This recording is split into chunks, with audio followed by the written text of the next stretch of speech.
Hello, everyone, and welcome to Amaterasu's Presence Scouting Grounds here for the Kings League first week premiere season of the first season of the Kings League, in fact. So it's nice to have some competitive amateur Smite 2 action on your table hot and ready to go. I'm D'Lo, joined here in my music clan. We got Tess, Almighty Eye in the sky. Musi, how we feeling? Feeling pretty good. Excited to jump into these scouting games that we have here Yeah, for the yeah. Kings League. Excited to see what the players are going to bring, who's going to shine and where. I love scouting games because it really shows off the individualism that players can bring, but also the potential that they have when it comes to on the fly communications with fresh teammates. How well can you Hmm. be a team player with people that theoretically you've never played with before? So just showing off the potential that these players have is probably what I'm most pumped about going into this. Potential is the key word here. It's the name of the game because captains are looking for the potential in these players as far as who I want to hand pick to form the best team. And as far as players that I'm seeing here, not too many I'm super familiar with, but definitely some that I've got ringing a bit of a bell in the back of my mind. But no huge standout names of like OSL and AGL that I'm seeing quite just yet. That's good in my opinion. I love seeing new talents spring up, especially in the Smite 2 scene where it's a great time to maybe pick back up the good old keys and mouse and start trying to get back into the swing of amateur relaxed but still competitive Smite 2, where maybe you have better luck than maybe you did in your good old classic Smite 1. So just as we get into these P's and B's here, Sobek and Nuwa already taken off the board. Musi, what else should we be expecting to be these top priority gods? So jumping into it right away, I would expect to see something like Loki, which is always a very contested pick in Smite 2 Hmm. because they're just a presence on the field. Their ability to just take away health bars and their mobility and control in the jungle is always nice. It feels like a god that you'll be able to carry with. And that's why it's going to be the first pick right Nice there, work. picked up for order side. I especially like Loki picks when it comes to scouting games because if you're trying to show off your potential, if you're trying to show off how skilled of a player you are, doing that is going to be very easy when you have one of the better characters in the game. Of The course. other blade or the other edge of this sword, I should say, is that Nice. if you do not succeed with this character, if you do not find success with one of the strongest characters in the game, that's going to make you look a little less desirable when it comes to the draft section. So you better believe that you want to get on top of your farm and make sure that you're controlling everything you can. Following it up with this Cernunos and Fenrir pick, though, for Chaos side, so, well, Fenrir hasn't been locked yet. We're hovering that, but I like the Cernunos pick. Just a classic ADC, and it brings a lot in terms of the utility, the ability to reduce prots. You have a cripple, you have the polymorph, and you have a little bit of safety with your dash and Fenrir. The lock in there means that there's a lot of CC control that they can have too. Dead God, by the way. Dead Dead God, by God. the way. Character's Dead dead. God, by the way. Baron Samedi Totally dead. on the map. It's definitely Dead God. Has received some nerfs. I don't know, though. He's got friends on the other side, and those friends have been giving him a lot of love and support here. Still making sure that that sustain is potent. Do not be sleeping on this God, or you'll be sleeping permanently. Amaterasu locked in right alongside it. Gives us a lot of interesting flex options here for the side of Order. Bacchus and Poseidon being locked in here. A ton of good CC setup for success on their side with that Kraken combination and Hecate. These picks are flying off the shelves. Better get them while they're hot. And it looks like the players really know what they want to play. And it's going to be a lot of, I want to play the god that I'm strongest with. I want to play the god that I'm best at because Yeah. I got to show off what I'm capable of. Playing characters like Baron Sam, Amaterasu, it's the same deal with the Loki. These characters are ridiculous, even if Baron Samedi is dead in the water, in theory. But they just bring so much to the table of CC, sustain, and damage, which you're going to Yes. need against characters like Poseidon and Bologna, because Poseidon, especially his burst potential is huge. Even though they saw an extra additional 5 seconds slapped onto his whirlpool, his title surge, it doesn't matter. That character is ridiculous. You get Kraken, you're having a bad time. And Bologna scales so well into the late game with the auto attack build because Berserker Shield is an item in the game right now. It's just a lot to try to deal with and contend with. I really like both of the comps that we're seeing between Order and Chaos. Chaos has a lot of potential for burning ultimates, for burning talismans of purification, Mhm. CC beads if they decide to opt for them. You have Fenrir and Bacchus and Poseidon to just say, hey, I'm going to ult you and you got to deal with it. On the other side, though, Order has so much sustain between Amaterasu and Baron and Cupid, and with characters Yeah. like Hekate and Loki to sweep in and just delete people off the map. There's a lot to love from both Order and Chaos side. And it's about not only those individualistic performances, like you mentioned, but the synergies here that we do have are also good, which is nice. It's nice when you don't have to necessarily choose between performing well solo and also ensuring that the team does well. Because, yes, I do think that it's like 85-15. You want to make sure you're standing out as a superstar, but you also, part of that needs to come from working together as a five-man hit squad. Will that happen on either of these teams? Only one way to find out. Let's toss it right to the game. And we're back. Order. Chaos. Kings League. Amaterasu's presence is the channel, and Dilo and Musi are your casters. Tess, giving us that production expertise. Musi, as far as the lanes go, where does your eye wander? Where do you think we should be keeping our focus? So, when it comes to these types of games where you're not quite sure how you're going to perform together, I always end up looking actually at the junglers. And I'm looking right now at Foolhardy and Insirio eyeing up this Cupid walking towards that bush. That's just a baby. Leave him be. And manages to actually find his way out before the whirlpool Minions catches have him. spawned. That would have been his end. So I'm glad that at the very least only going to cost Fruitcake a quick little back. They just took a couple nibbles out of the dessert, but save the rest for later. And you can see here, Side of Chaos getting aggressive here. You know that Sir Nunos and that Fenrir, where the wild things are. They're trying to use this jungle as their home. But the question is, do they have the better level 1 versus their opposition? I definitely prefer Order's level 1 here, but it doesn't look like Chaos agrees with me. Purification burn for Cupid. And I believe Yeah. actually still a purple secure? No, it was stolen away. Unfortunate. A lot of bluster and a lot of fluff, but no real fight as it seems we're going to have to go back to our regular starts. Awkward, but at the very least, you grant yourself that steal, I believe, on the side of Chaos. And with that, you could establish some lane dominance, a little bit of pressure. Even just saying, hey, you got to deal with me. We're aggressive players. You need to start gearing up for that. And you can also see here, man, why is Bologna so far behind this Amaterasu? Oh, I thought it was level 3. It's only level 2. Doesn't matter. Oh. Rascal picks up first blood.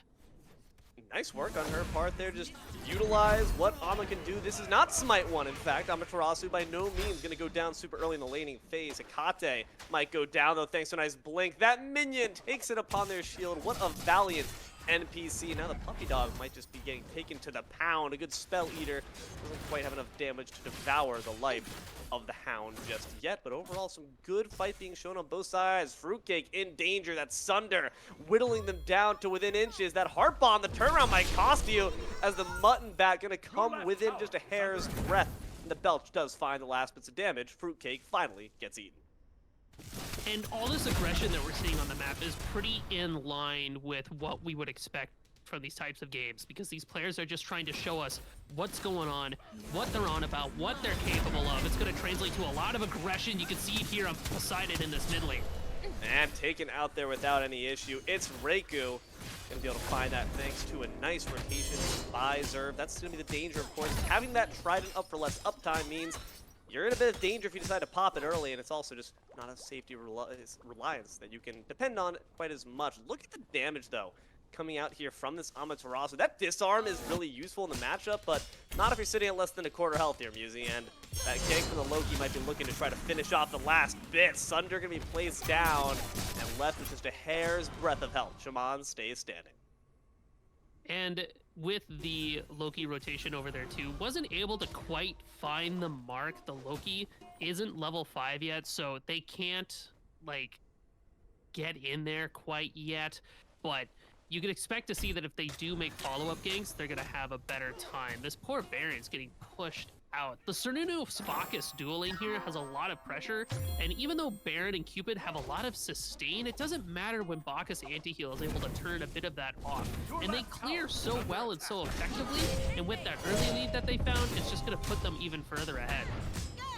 Now we're trying to put Bologna down into the ground once again, just completely owning this lane. And Seems to be kind of the reverse happening here between that short and long lane. Solo clearly in favor here of Order, and Chaos just running rampant here in the duo. As far as the composition goes, though, is that the game plan? Who does that benefit Your more? left tower is under attack. So Cupid and Baron are going to scale better towards late game. Whoa, Loki getting surrounded here in that jungle, and Amaterasu in some danger as well.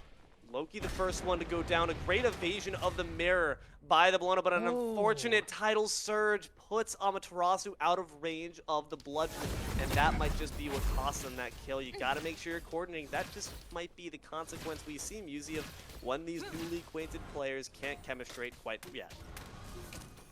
And I do 100% agree. That's what happens because they haven't quite figured out what the other one's trying to do there. That's just a classic case of I want to hit them and I want to hit them. Both of us are trying to get the ball, but both of us miss. Bologna gets picked up. Reiku looking for that last hit. Gonna find it as well. Find it.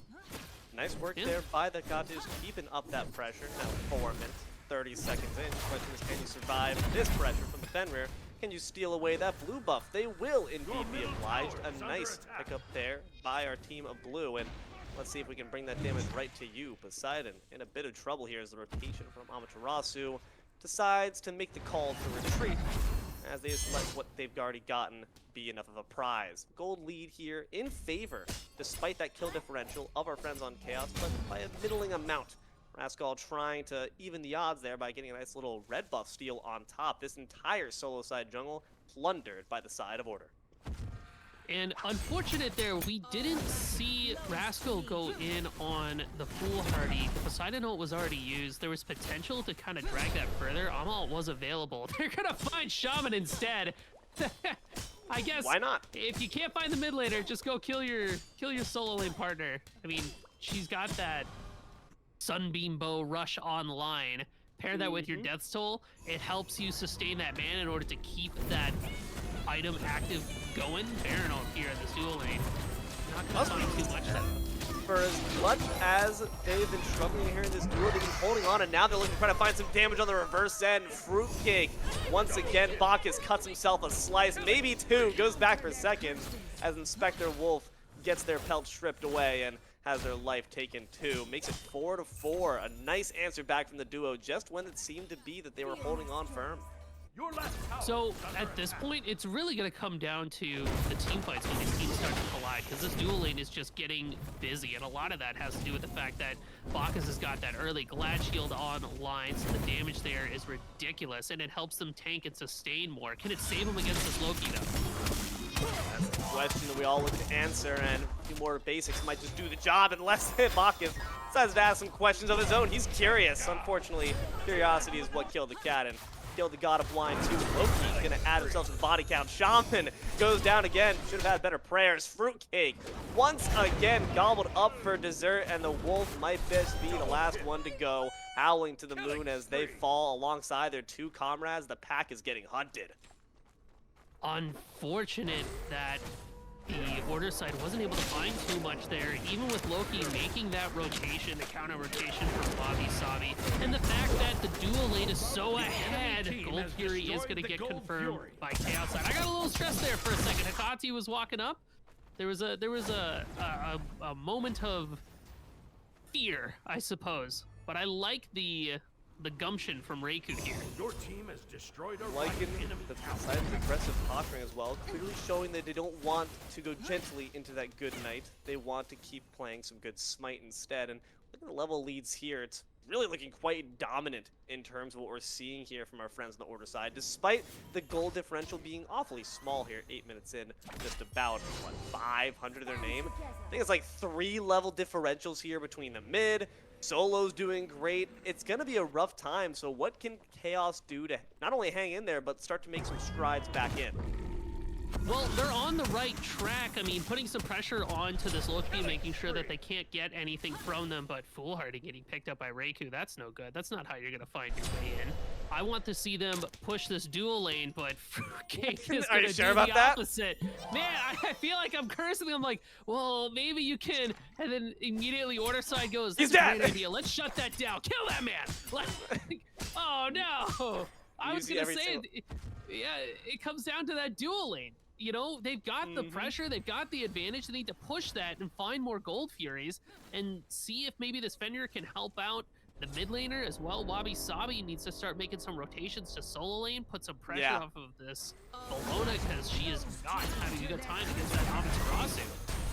Neither is Offender, missing that Unchained, losing the CC and the damage on top, now trying to wiggle, maybe a bit too much, wiggle your way right back to the grayscale as Amaterasu with that rotation, that heavenly, dazzling offensive is going to immediately send Foolhardy right back to the skies as well. 2 kills down on the side of Order, just continuing that offensive aggression. Looking for the Naga right afterwards. Bacchus gonna drink that one before they belly flop their way back to safety. And yeah, Music's like you're saying, any single time that we mention a name, the death note of Smite just seems to write their name down, and 6 seconds later, they get a heart attack, they collapse on the field of battle. And I would agree that it isn't Cercio who's been performing quite well. They were just so recently ago a level ahead, and unfortunately now find themselves on the reverse end of that card. But Cernunos inherently is super aggressive and still managing to pressure out that Cupid. So maybe that's where we're going to see the Fender Your go. left tower is under attack. And I would hope so, Your right because you know, tower Wabi is under Sabi, attack. they're a little behind of this Loki, even though they're ahead on kills. So if we're good at confirming kills, that's one way to get farm. And Loki isn't a character that can get too far away once they use their dash. Expected by Hikati here. Fenrir ult. Oh no, chased out there by the CC immunity, and Kate just juking a bit too far back that Fenrir didn't double dog dare to go deep diving into that tower. Instead, they'll go for a bit less of a mobile target, that red buff. But in the meantime, what's happening to your team? They could be in a bit of trouble there. Dead character, I'll make you dead instead. Inspector Wolf, proving that this character's still got plenty of legs left to walk with. And in fact, Amaterasu walking down this Bologna. The Eagles' rally has been expended, but Sunbeam Bow does not give a hoot. Forced down beneath their tier 2, that does not feel good. Sunbeam Bow is just such an item to have on Amaterasu. I mean, imagine, if you will, you are essentially critting every single auto that you're throwing out. That's how much extra damage that Yuck. it does. And when you're a solo laner, you get to have your blue buff on top of your Death's Toll. Amaterasu uses that item so ridiculously well. It's part of why she's winning this lane so much, because Ama has Sunbow and Bologna has Golden Boy. And Cernunos has an ult on top of this Loki and has no damage yet to follow. They're 1 level up, but they're 1 member down. Bach is going to even the odds in terms of the players, but even in terms of the damage. A good belly flop says yes. Pour one out for my homies as Zerv falls for the Intoxicate in one last glaive. There's that blink in from Rascal. Tries to find the rest of the damage. Starting at the blink, but the dash, and they do not grab it. So Lambshank's not going to be put on the menu quite just yet. But Bacchus trying to take down this Amaterasu, nonetheless, we just stall for a bit more time as Fenrir winds their way down. Might be a bit of buyer's remorse, though, as a few more basics could finish it. Not quite. You little rascal. You're going to go down there. Good shutdown provided there by Wabi Sabi. And you can see Rascal's really trying to put the team on their back right now. They're trying to use that lead and extend it over to this dual lane, because even though Cupid is ever so slightly ahead, like we were talking about before, they want to find even more, especially because that Gold Fury is respawned, Chaos side grouping up around it, and Poseidon making this rotation as well. They want to look to shove out Order Team and potentially start this up. The question is, will Inspector Wolf and Fruitcake be able to have a response here? Zerv here to shove them away. I'm a little nervous about the potential. Well, we got ultimates online, except for Rascal, who is not too concerned with it because they are a walking ultimate of their own. That gives Shaman a big sigh of relief because, like, I'm the farm. It's fine. They can take the Gold Fury, they can take whatever. I need some gold in my pocket right now. Biden returning to theirs as well means the only ones to stand up against this will be that duo. Not going to reach in time. A lot of ultimates were expended for it. Does not matter. Bacchus leaps in with Wanton Abandon, and with that, Odin falls.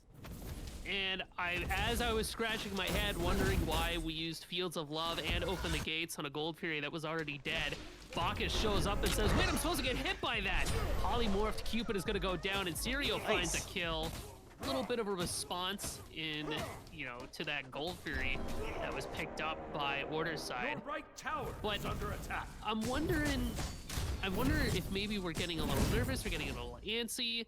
because we definitely didn't have to use all those ultimates there. It was totally uncontested. We can see that the area is very warded. They knew what was going on. So I guess when you're playing these games and you're so eager to try to show off, I imagine that's gotta wear down on your mental. Look at how much damage is wearing down on top of the Bologna. Just all basics. Oops, all basics, as Amaterasu just providing so much utility here with this Sunday Yay, Bow. Sunday And not to Bow. mention, when Pharaoh's curse is up, I'm slowing down your basic attacks. I'm slowing down your movement speed. I'm slowing down your heart rate until it reaches 0. Gonna be able to steal away another blue buff. Why not? Just take whatever you want, you little rascal. They're just parading through this jungle like it's their own. 14 minutes, 11 to 10. So the kills are quite even, still in favor of Order, but it's the gold lead, about 3,000 to their name. That's the whole enchilada trying to take down this Naga. That Kraken does absolute peanuts. They must have brought their water wings. Now they're trying to actually bring some damage on top to finish it off. Chaos does manage to steal it away. Nice work there to put a bit of a stutter in their step. These teams feel fairly even because even though there are players that are just not doing as well as they could be, I mean, we saw that Poseidon was slapping them with a wet noodle of a Kraken there, but it didn't matter because Chaos found some more barriers to get out of this situation. Unfortunately, this time, you could not outlast the Ragnarok. So you Whoa. have to tally it away, and now we got bacon on the table. The wolf goes down, and some nice fruit cake to wash it down right afterwards. This dual lane's been struggling, unfortunately. You asked for responses from them, and it seems to be to go to the grayscale. It seems to be Loki's to try to maybe avenge. Finds out a bit too little, a bit too late. There were too many members to try to make that happen. Forced to use the ultimate on top of the blink. Luckily, not too much here to rob in the left jungle, but still, those lives will be just fine enough for prize. And I really thought that bear was going to get out of there between the blink and Fields of Love used, but unfortunately, you know, Dead God, you know, well, they nerfed him into the ground tragically. You know, the character does nothing. You heard it here first. Endorsed by Musicland and Dilo. But Cernunos is just so far ahead, and they've got the items to be able to do it between Sunbeam Bow and that Shin size. Because that Baron is building so much health, it just chunks away even more. So it makes a lot of sense to see Inserio perform very well with this character. And we're already seeing some fairly notable games in this name alone. I mean, I'm thinking Rascal over in the solo lane, Inserio's doing a lot of work in his dual lane, and Wabi Sabi in this jungle's popping off.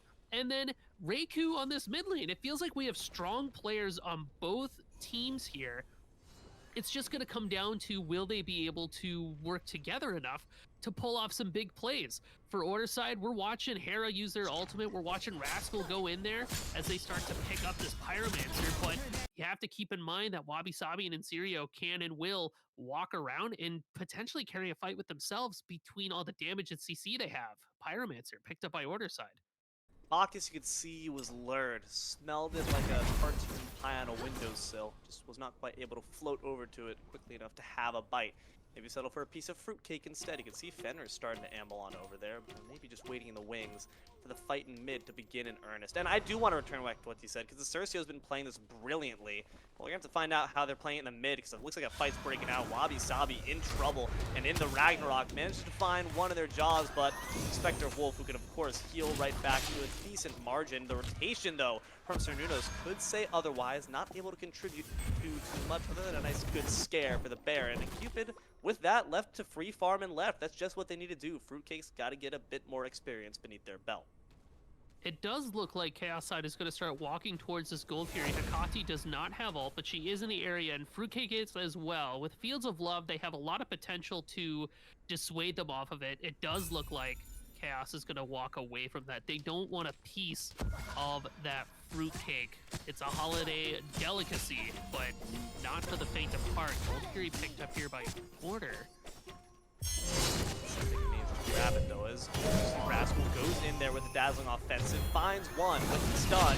The heart bomb gonna find him right afterwards, stuff damage, and Cercio goes down to Reiku. Huge shutdown gold for your name. Bacchus slashed away right after the Fields of Love. Gonna find two, and the Foolhardy is taken out right afterwards. Wabi Sabi realize that's an awfully spicy play. I cannot take the heat. I gotta go back to the kitchen.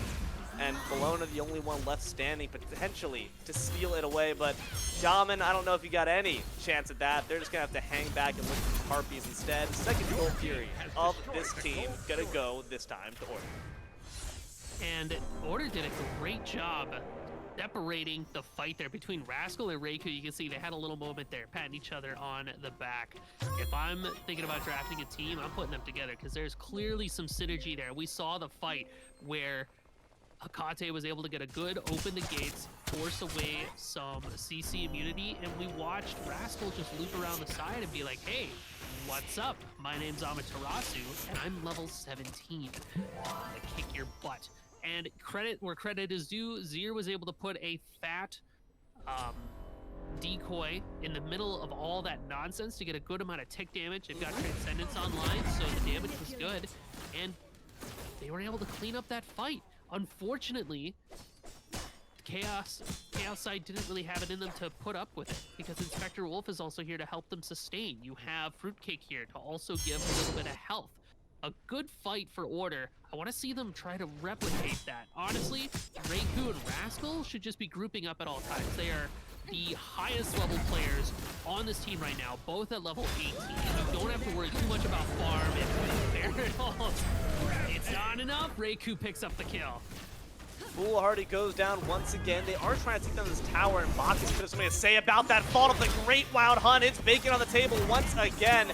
Dead God, by the way, maybe not so much. They will get that. Consigned Spirits for just a bit more health. Not dead just yet. Rascal chases off Blood with the Eagles rally. Inspector Wolf finally going to get taken out there. No longer a cold case, they're just a cold body. Loki goes with the assassinate. A blink away from Cernudo saves their life. Wabi Sabi will go down, but the Heart Bomb finds Owen for the rest of their life. A good horn dash to save Cernudo's a bit more space. Now Rascal can no longer pursue. The tier 1 tower is bid adieu. At this point, Bologna, the one left standing to try to guard this tier 2. Will they be able to do so? That Sunbeam Bow on 2 members of Order says absolutely not.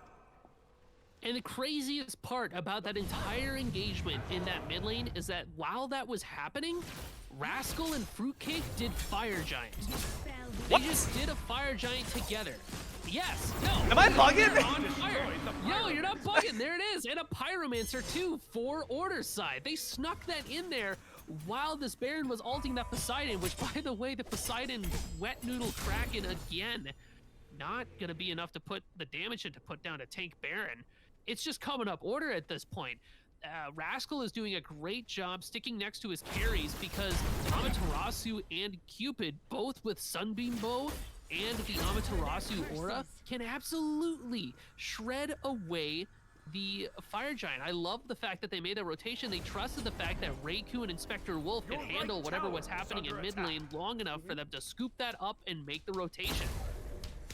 That just comes down to those good consigned spirits from Inspector Wolf, not necessarily granting yourself a new lease on life, but at the very least, keeping you in the game for just a bit longer, and sometimes those precious seconds are enough to buy your team a pass to victory. Look at this, 21 minutes, 17 to 13. Again, kills relatively narrow. Gold, completely different story, Musi, 10,000 between these two teams, and now they're looking to make it an even bigger dividend as they push down this left tier 2, and furthermore after that, probably the Phoenix. And a lot of that has to do with Rascal and Reiku, who are just monsters in their lanes. I thought there would be so much more in the jungle, but it's really just about them. Bunch of ults around this Phoenix. Shaman goes down to the 3-man stun, was impressive, but Flash does not mean a good fight as two are already taking off the board. The left side burned away as well. Odin will fall, Zerv right afterwards, taken by the Foolhardy. Unfortunately, their life's been taken right afterwards. A real fool you have been made of, and Cernudos manages to juke the Spell Eater, but a Quadra on Fruitcake finally gets their get back. For all those times they tried to get a slice out of them, and with that, Order take the game. Honestly, that was Rascal and Reiku going nuts.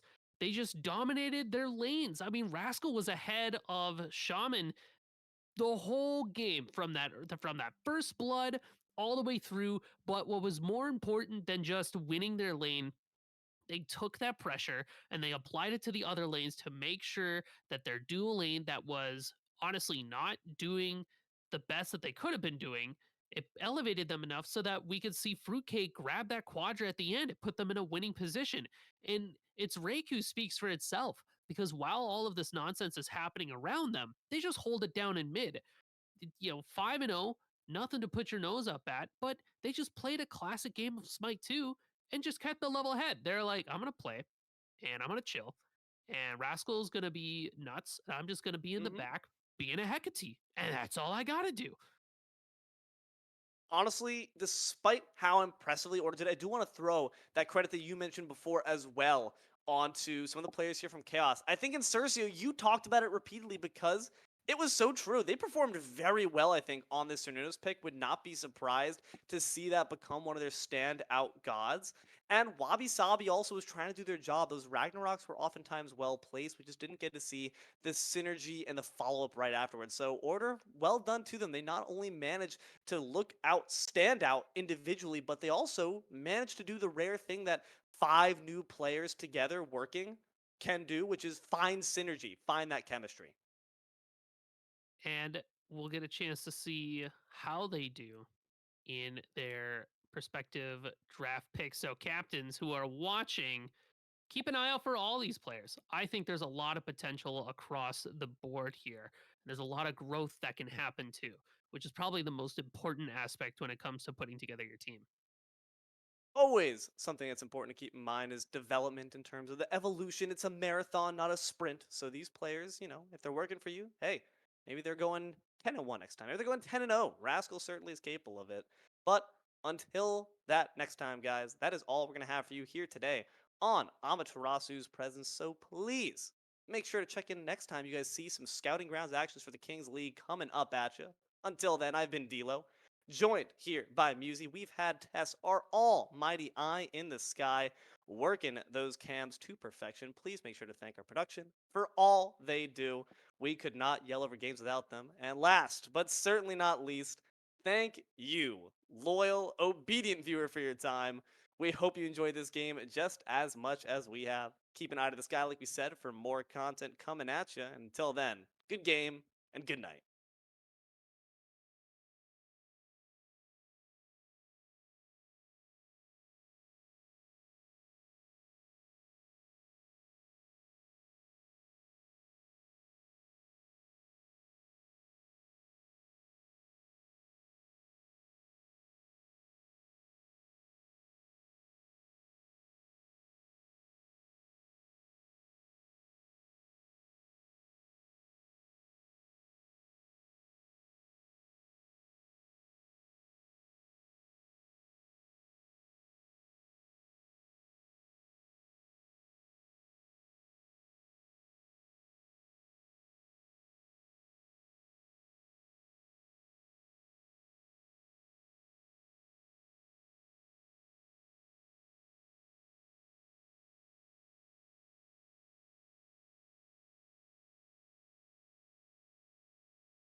Hello, everyone. Welcome back. False advertising on my part. My bad. But we actually ended up getting another game of Amaterasu's Presence Scouting Grounds for the Kings League. I'm still D'Lo. He's still Musi. We still got Tess, Almighty Eye in the Sky.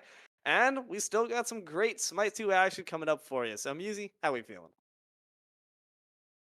Feeling pretty good. We were able to see some great standout players and a good amount Mm-hmm. of teamwork from the teams in the last game that we watched together.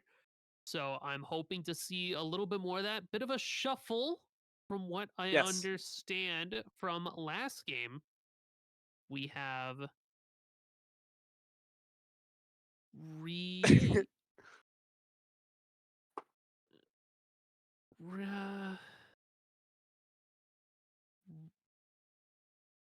Real. I think uh, it's real. That's real. real. That's We real, got buddy. there. He's It's there. real.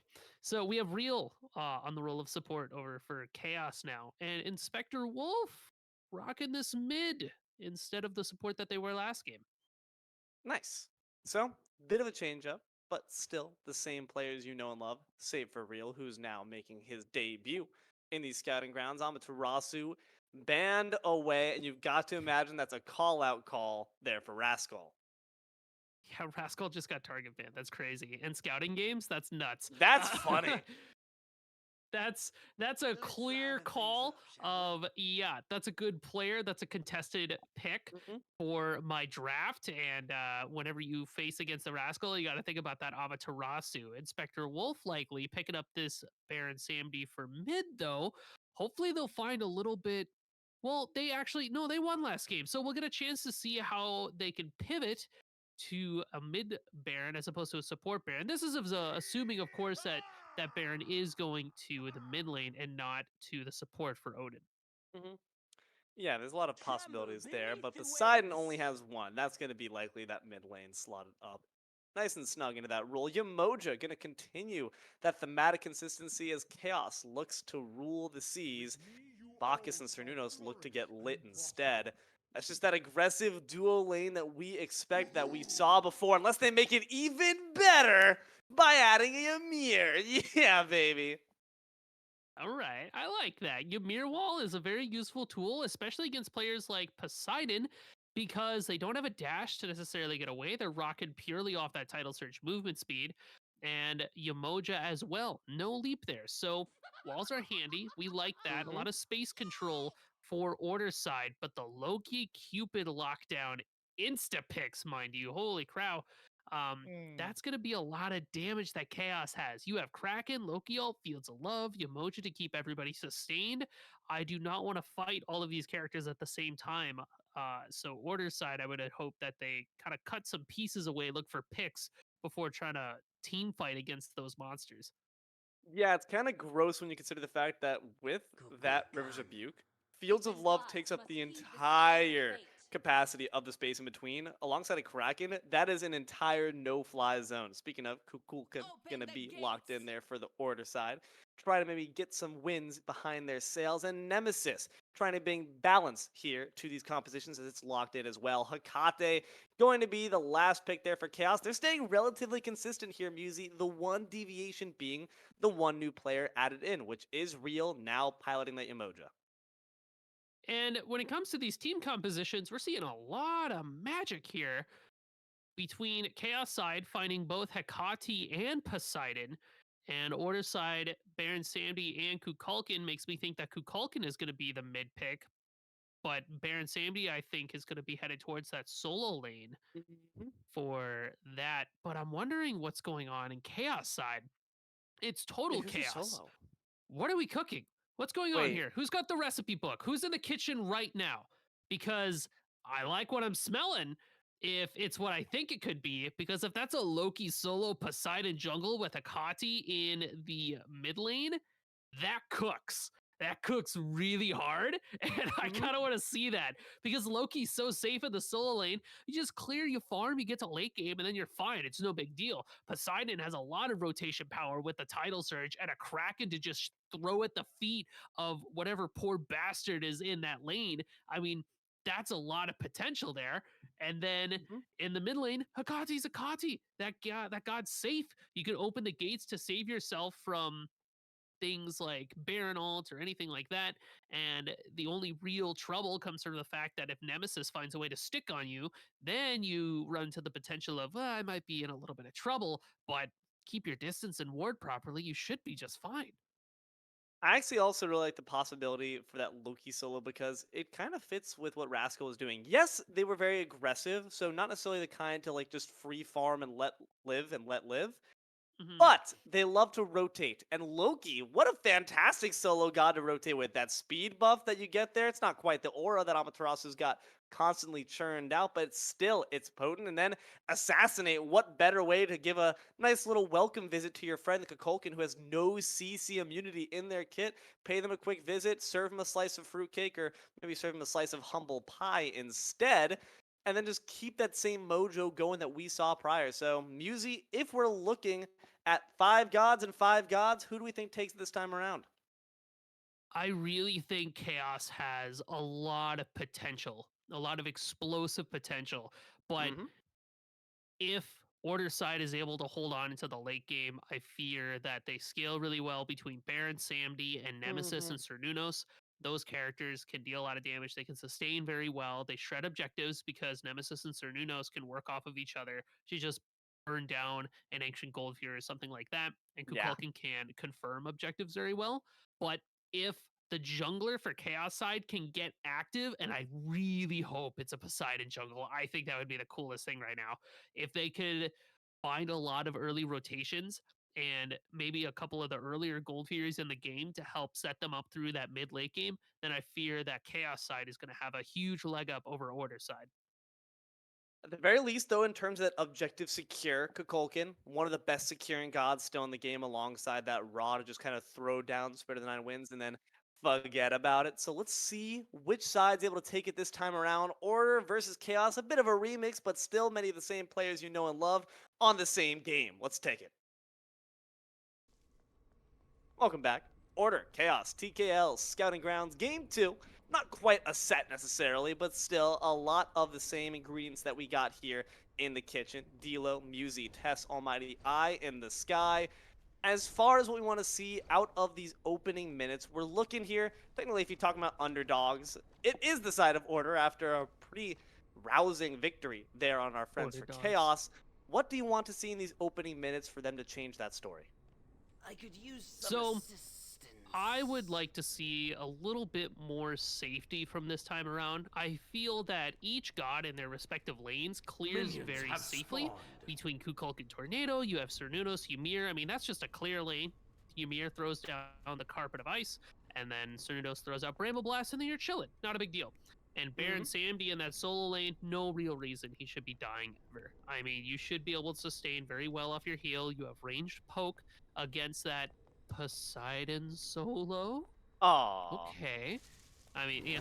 Aw, I don't get to see Poseidon jungle, but Poseidon solo means that a similar story for that Loki. You get a Poseidon a safe opportunity to farm up, but look at this little invade, cheeky little speed buff steal from Yamoja. That's one fast river goddess. Gonna speed on away. It's gonna give this dual lane a little bit of a leg up in terms of farm, and it also means that Nemesis is gonna lag slightly behind of this Loki unless they're able to dive into the Chaos side jungle and take their speed buff. It just goes to show that Chaos is not trying to let off the gas pedal one bit. You do at least have on one side nice little red buff wrapped around their waist, just not enough damage still to snipe away that blue buff. Farm overall going firmly in the side of Chaos. At least the duo can utilize that early aggression that this lane provides, try to snag that blue, which they will succeed at. Going back to what you talked about, this Poseidon here, I wonder if it's partially owed to what we just saw from the land. Different patch, but still a lot of the same philosophies in terms of draft. And Poseidon with Fine OK was oftentimes taken to this role. And when it comes to that, Musi, what does a Poseidon offer you, especially up against a Baron? I mean, you just saw it. That title surge, that damage is what that Poseidon can bring you. Kraken is a tool that is very handy when making rotations. This Poseidon can just farm up in the soul lane, pop over to mid lane for a hair of a moment, just long enough to rip an ult and leave. They have Tidal Surge, so there's so much mobility there too. They can farm effectively because they clear so fast. It's everything that you want in your solo lane. Aegis used by Kukulkan though. This is definitely what you do not want. Your But right you're able to tower survive. is under That's still attack. pretty nice. At the expense of your relic, but nonetheless, Loki did have to use their blink. So overall, bad news for Stevens there in terms of the resource expenditure. In fact, a bit of a shorter cooldown in yours. That being said, if I'm Chaos, I'm calling for that gank before that 120-second timer comes up. Maybe we'll see it once Zerv to level 5. And that works out in the benefit of Inspector Wolf. The fact that they don't die there means that they're able to hold on for a bit longer. Like I said, they're going to scale a little bit better towards that late game. Their teamfight potential is there. And Chaos side is definitely looking for that early aggression. They need that in order to start popping off. But if they can't find it, it's going to be a little bit tough for them. Now you can see this Nemesis making that rotation over to solo. This could be a bit of trouble here from the side. And the one thing they don't necessarily bear the most of is that mobility. Kind of wish you were a Loki right now, don't you? No, I'm doing just fine, honestly. On my own, that Trident provides all the movement speed they need. Gonna result in them going back with empty hands. And that was a totally different story if maybe Baron was level 5. Even scarier story if Poseidon's level 5, because you have to gank him now. Because if you try to gank him while he has Kraken, especially a character like Nemesis, where you need to be right on top of that Poseidon to do most of your damage, he's just gonna Kraken you, and then you're gonna die. Because immediately middle off tower the is under hit attack. from that stun, the knockup, you're gonna get Whirlpooled. It's just bad news bears. It does look like, though, that, you know, Poseidon, the Nemesis, is able to steal the red buff. A little bit of an ambush in that solo lane, too. And speed once again taken away. Chaos are clearly just a bit more on top of these timers, no matter if it's on their side or the opponent's side of the map. Now trying to orchestrate a bit of a 3-man gank. Loki winds their way around. No ultimates on any of these members in this engagement quite just yet, but the damage onto Ymir is still going to force Odin back. Incercio, though, will not be held back. They are still winging those blades with wild abandon, and once again proving this is a very aggressive, very technically finessed duo laner. And good once again. No real blood getting spilled here. The damage is just a little bit off the mark, not only for Chaos side, but also for Order side, because during that gank, while Loki was in the left lane, Nemesis was still pushing into that right lane. They want to try to put Rascal down because they had such an outstanding performance last game. There's probably a lot of pressure from Order side to have an early answer to that. We want to try to put Rascal in a losing situation. We don't want to see them get ahead, because we saw them do so strongly with this Amaterasu. Now let's give them a character with the potential to actually just one-shot people. I don't want Rascal to have that. I don't want Rascal in my game on Your middle Poseidon. tower is No, under attack. delete that man. Bailiff, get him out of here, right? Like, I don't want to handle it. It's not for me. It does not bring me joy. So I like the fact that we're seeing aggression in the places where problems are. Problem there for Reiku, forced to use their blink to escape from Post Poseidon, who's leaping away happy as a command. Same claims for it. That was a really solid engagement to force that pressure onto the Kate when she did not have that ultimate. A bit more farm picked up here by the dual lane as they grab that mid camp, and everyone was kind of content to return back to this normal laning phase. Nothing too wily has been pulled out of the bag of tricks just yet. That might be because new gears were introduced to each system. You have Post Poseidon on this jungle, you have Real on this Emoja. Both members are operating quite well within their new teams, but sometimes getting that new element in requires a bit of adjustment. And I feel that maybe the teams are a little bit more balanced this time around. Open the gates used by Hecate. They're not going to find Inspector Wolf, but you can see that Real was ready in the wings to try to find something here.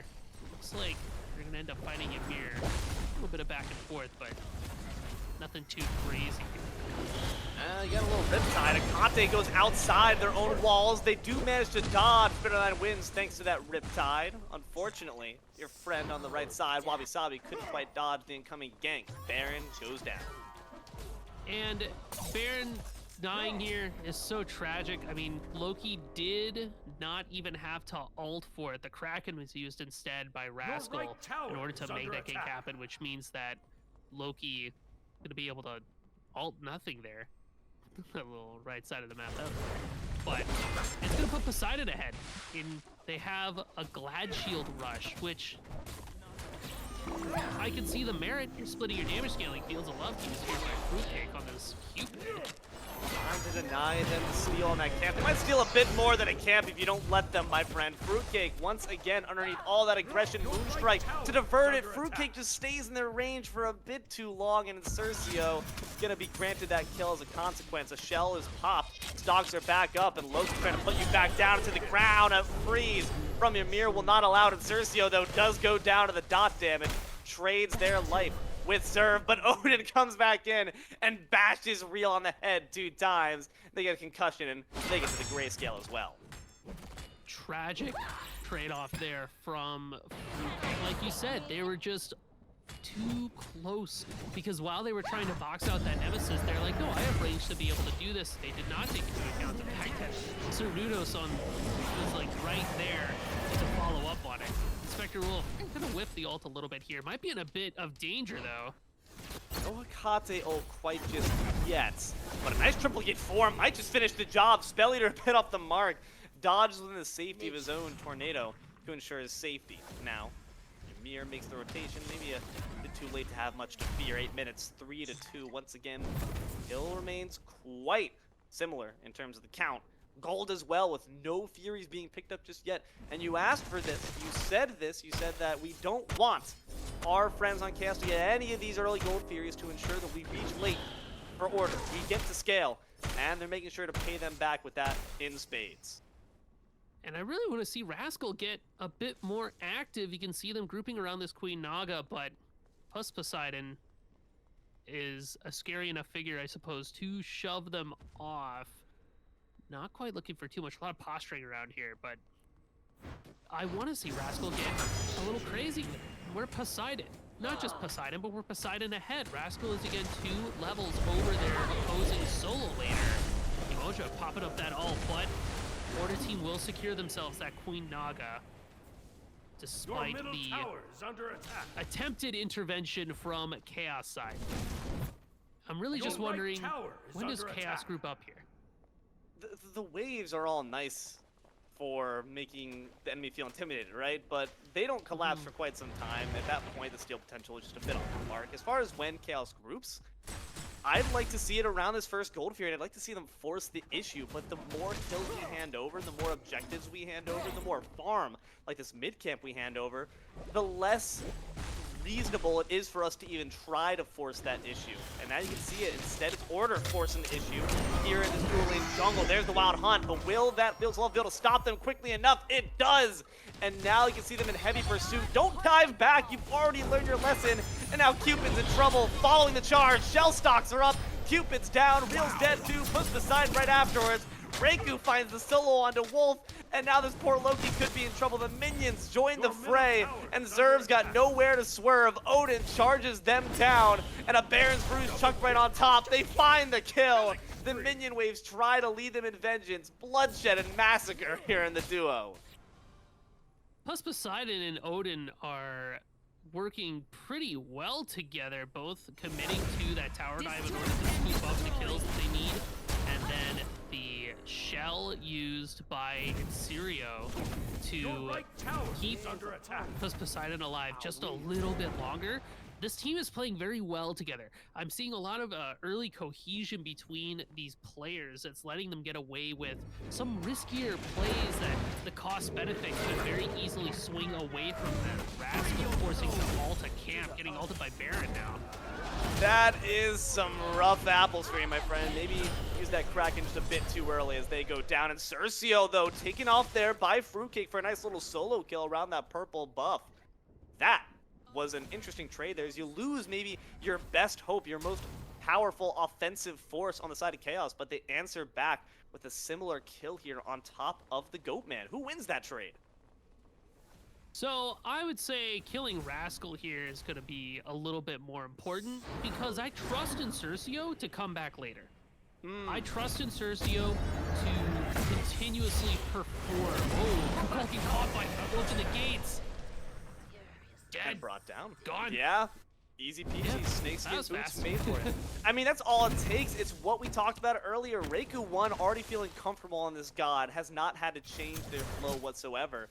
and also no CC immunity to work about, and also no beads to worry about. They're bearing an Aegis, no talisman to speak of, and no post Poseidon to speak of right afterwards. Reiku takes another head toward their mantle. Meantime here, the dual lane tries to stand up against them, but they're caught in the midst of the waves. Oxygenos knows how to swim. They'll be buried at sea instead. Fruitcake takes the kill. Ymir uses the Riptide for themselves. Those aren't for you, but Odin's gonna try to make use of them anyway, and we'll be able to actually escape with a sliver. Meantime, Baron Samity, see if we can make it a dead god right now. Poseidon certainly will answer the call. Rascal takes down Wabi Sabi. Gold Fear is going to be the answer right after. It's 12 minutes in. First one goes down for the count for Chaos. Ridiculous that Poseidon does that much damage with a Glad Shield and a Soul Gem. The poor Baron, I mean, they only have Curse Donk to defend themselves in terms of item defense, so it makes sense that they just get blown up there. It looks like the Chaos win con here is let Rascal and Reiku fight together, because goddamn, every time they get to fight together, they are winning. We were watching fights where Order side was able to make these ridiculous dive plays onto Real and Fruitcake because Poseidon and Sirio, Odin, they just ran at them. And they were able to make great rotations after the fact. They were able to catch out Rascal by themselves. But once Rascal and Reiku stand next to each other, it's over. You can't let them do that. So Order needs to find a pick on one of the two to shut them down, because those are the players on the Chaos side that they need to keep an eye out for.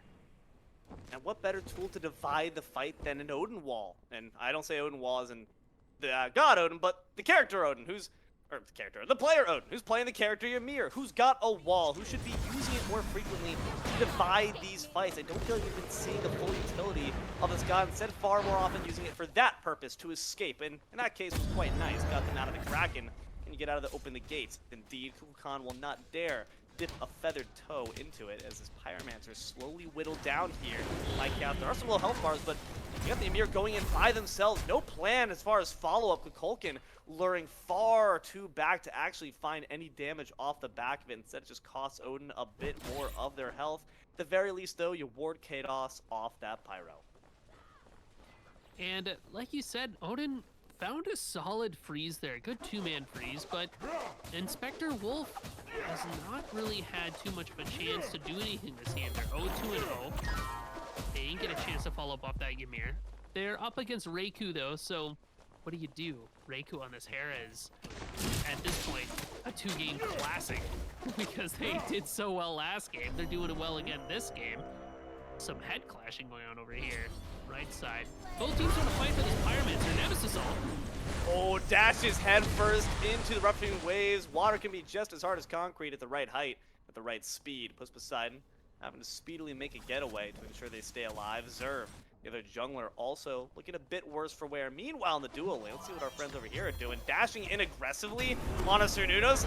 Methinks not. Methinks you're going to be turning to bacon in a second. And Cercio does eat a few tower shots for their trouble, but an interesting dash. That had to have been a misclick there. Your team has destroyed Either a misclick or a moment of like, I can go in on this, and then very swiftly remembering that Cernudos has that giant AoE ultimate that turns you into a hog, and you're like, I may have overstepped my boundaries here, and then just try to walk away. It's going to cost them the tower, ultimately, because Cernudos has Bragi's Harp on top of their Autumn stance. They're going to do so much damage there. Fruitcake on the back pedal there. They don't have Rascal to rotate over to them this time round, and I wonder if that's why we're not seeing as much success in the dual lane for this game as opposed to last game. 16 minutes, 7-9. Gold leads, still spelling in terms of our friends on Chaos, about 2,000 of their name. And the pillars of that Fields of Love connects. It will not double dash. Gets from the safety, a nice blink to evade. That opened the gates. 2 ultimates expended in favor of a big fat blink there from the Nem. Overall, not too shabby on each side. I don't think anyone's particularly upset with that trade. Look at the vision here that's been established by these players. It's a scouting grounds game, but I love how seriously we're taking it in terms of having that competitive spirit, wanting to really show your stuff, your potential in the midst of a real competitive team. Now in the midst of a big 3-man fight with Poseidon goes in, spreads a 9 wins next there on Real. That's their tankiest target though, and Riptides get them back to safety out of the Blade's range. Meanwhile, Loki playing a bit of hide and seek there with their great-grandfather, a game that they're not going to be able to win. Their eyesight's just a bit too rough ever since that accident back in 06. Now Vortex in a bit of a trouble here. Sabi going to be able to get themselves out to safety. Without the Consigned Spare, it's not too much healing, and that means they have to probably just back themselves in this fight. Fiesta has been had, but Wabi Sabi does not find any threats to be invited. That's okay. Happens to my birthday parties all the time. And Cercio takes that mid tower, and with that, order is satisfied. Well, satisfied for now. You can see them pick up that Pyromancer. In response, though, Chaos rotating over to that Gold Fury, but Rascal could potentially do something about this Pyro. Destroyed the Pyromancer. Not quite as Wolf does take it away there. Rascal tries to find something on the back of it. At least the team gets Gold Fury. That's a nice comforting thought as you're gently, blissfully rocked into the grayscale there by Incercio. Nice kill there on top of that objective, but the question is what more will they find after? Poseidon gets brought in thanks to that open the gates, but there just wasn't enough follow-up right after. A Heart Bomb finds a bit of delayed damage. Odin finds a bit of delayed approach. Again, though, that wall keeps baiting out a lot of ultimates, where it's Krakens or whether it's Cupid ult. They gotta remember that's not a cripple. It's gonna affect that rocket jump. Now Poseidon goes back in, but low on mana, low on friends, and a good dodge there by Loki from that Spirit of the Nine Winds keeps everyone, both parties on each side, safe, and they're just gonna have to go back to lick their wounds. Not a whole lot found from either team. A little bit of a potential miscommunication. We saw Open the Gates used by Reiku to start it off. They caught Poseidon, but not a lot of follow-up there after the fact. And then similarly, Odin walks up, gets a freeze. Can't find too much after that. We see Poseidon dash in on 4 people. Not enough lockdown from Chaos side to kill them, so they also just walk away.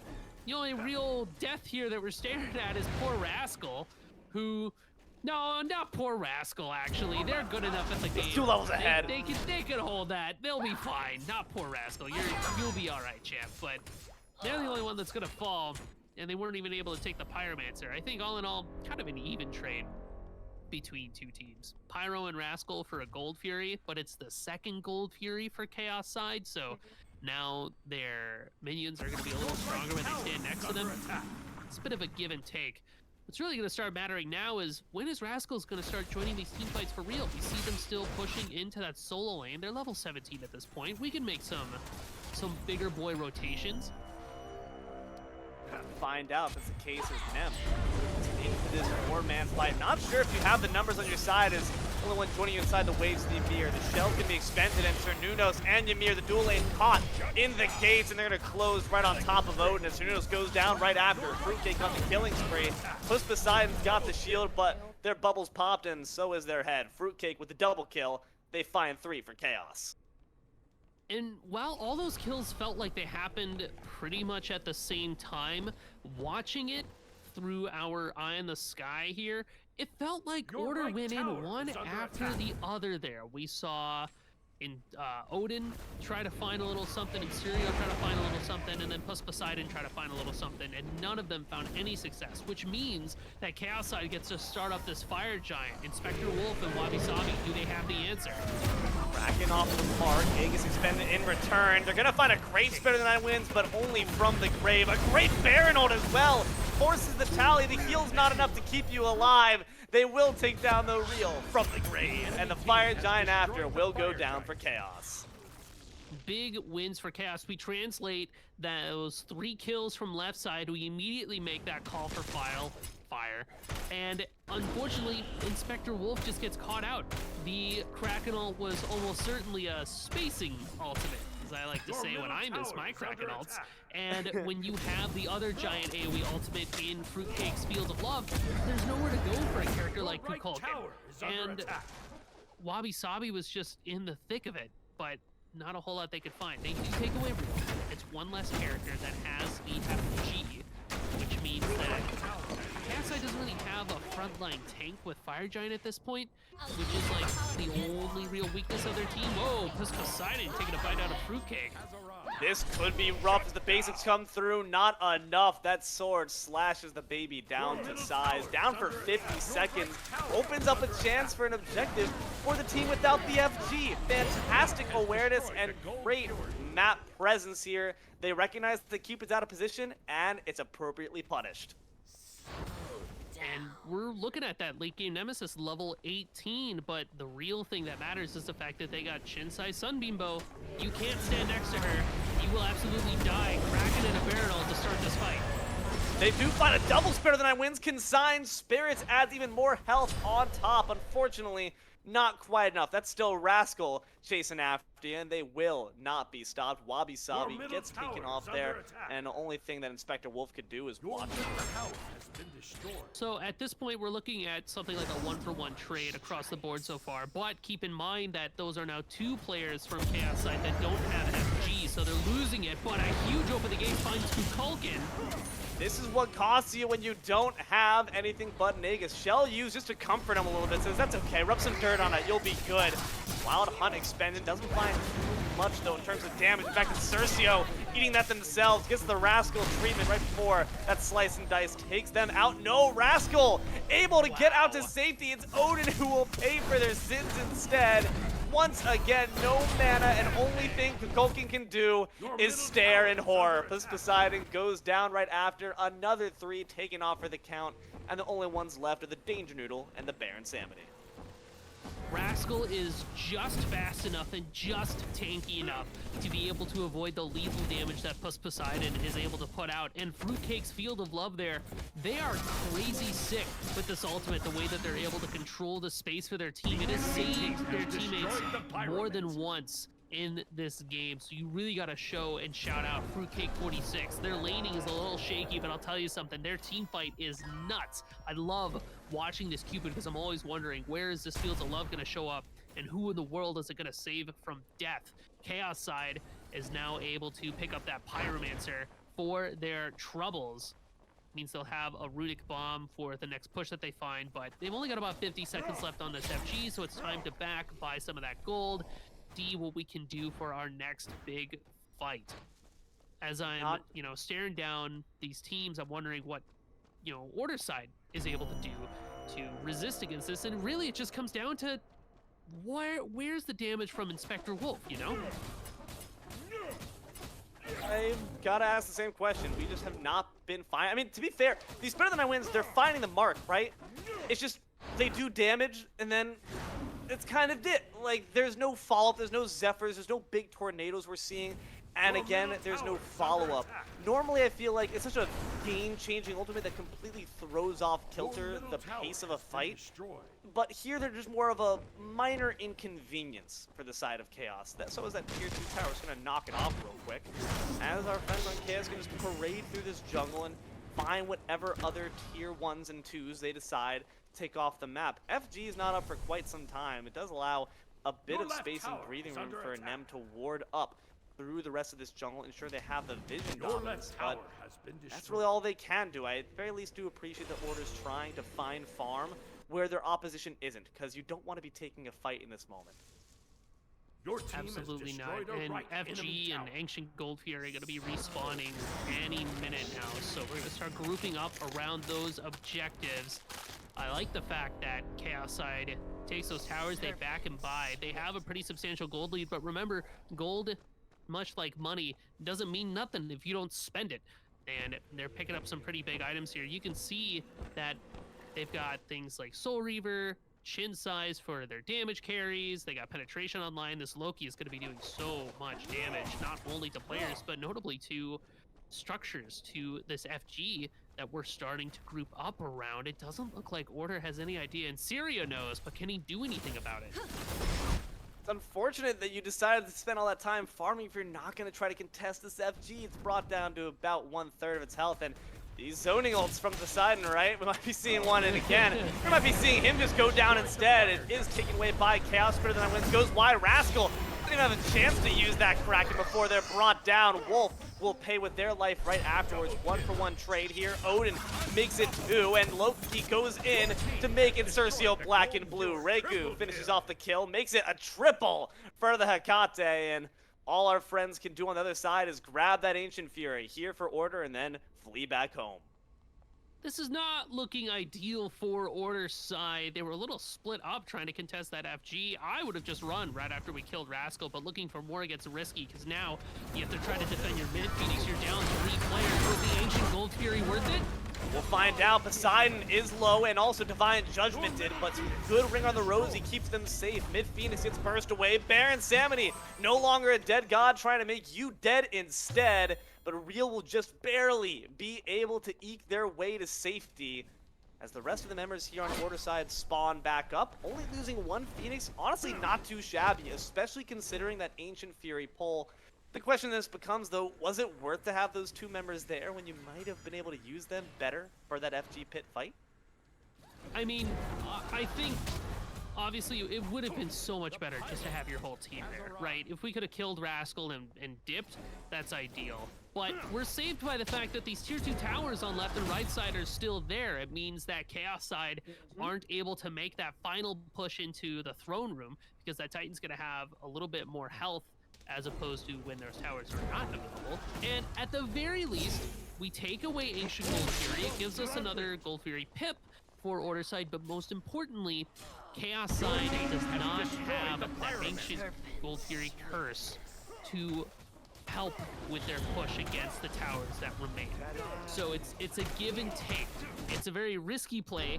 I feel that ultimately it doesn't quite pay off, but there are small victories that lie within it because ultimately Chaos side is going to take a look at this tier 2 while Order side makes a push here as well. A little bit of risky business. Can they find more? They're going straight for that mid Phoenix. Could be a base race, Musi. We might just be seeing a base. They're going in. They recognize the Titans undefended. They have access to it, but the mid Phoenix goes down as well. It's a race to the finish. Who can sprint down it faster? Order side's already under pressure, and that Kraken's gonna mean you've got not a chance in hell to do it. By God, what an audacious play there by Order, but at the end of the day, chaos reigns. Did Chaos just walk up slowly and take their Titan? That's crazy. That was crazy I work. love that type of like that spunk, that fire, that spice. The let's just try to end because you saw Order side have that exact same mentality of like they're not here. I wonder if we end here. And at the same time, Chaos is like they're on our mid Phoenix. I wonder if we just end here. Unfortunately, for Order side, they had to burn through a Phoenix, but Chaos did not. It buys Chaos the time they need to just kit dump into this Titan. Yeah. And because they're rocking 4 damage, carries, even that Poseidon is kind of split building, they got like a bruiser build, that's still a Poseidon. That's a lot of damage to throw into that Titan. It's just going to delete it. And also they have FG buff. And at the end of the day, FG buff, what does it do?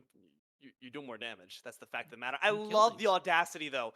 I love the gumption that takes. That shows that you've got the strength and the will necessary to make those hard calls. I don't know who made that call on the side of Order, but I salute you because that, if they maybe just sent back the Baron Samity, they sent back the Emir to try to stall and defend, I think they had a chance for that. You send back one player on Order's side to make their job a bit more difficult, and you could have ended up with a different result because you could see that Chaos were thrown for a bit of a loop. They hesitated before Yamoja started pulling the trigger with those Riptides. Nonetheless, Musi, let's take a bit of a zoom out here as captains have got to be wondering, man, so many great plays here. What do I even think about as far as who as I select? What do you think were our key players? Who performed well? Who performed surprisingly in terms of what we saw in comparison from Game 1 to Game 2? What are your thoughts? So while it's not a surprise, I feel that standout players include Rascal, Reiku. I feel Insirio did pretty well too. Mm-hmm. Plus Poseidon showed up a bit. I liked what they were doing. I I agree. fear maybe if you're gonna have them on your team, have somebody there to kind of hold back the reins a couple times. Tell them, no, don't go in on that. Yeah, we'll go on the next one. It's fine. Heal! And I think that say bring it back. But in Fruitcake 46, I think they were laning against Inserio. Their laning was not as strong as Inserio's, but their team fight potential was there, and it I agree. showed up very consistently. They were able to use their ults in a very effective manner in cutting off choke points and saving teammates, shutting down dashes with that giant cripple. I like that. Those are the people that kind of stick out to me the most. Not to say that the other players maybe didn't do as well for me or what I like, but when I'm thinking these games, immediately Rascal Reiku.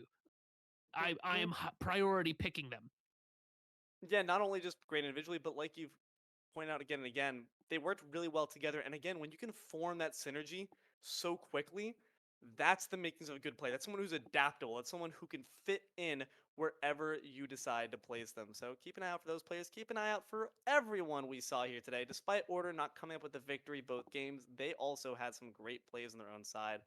But I said it once, I'll say it again. That is all this time, actually, we have for you here today on for real. Amaterasu's Presence. I promise you, I swear. I really, really swear. And it's the league's king, the King's League. Jesus, man, I'm doing great. The King's League. See, you only have one good outro for me. I'm sorry, everyone. The King's League, Scouting Grounds, everyone. Thank you very much for watching. I've been D'Lo. He's been Musy. We've had Tess, Almighty Eye in the Sky, our production for today. Please make sure, once again, if you didn't do it the first time, you better do it now. Thank our production for all of their hard work. We can't do it without them. And last but not least, thank you, loyal, obedient viewer, for standing up to all of our nonsense. And also, we hope you enjoyed these games just as much as we did. They were a lot of fun. We hope to see more in the future. I hope you see more in the future. Keep an eye on the stream for that. Until then, though, good games and good night.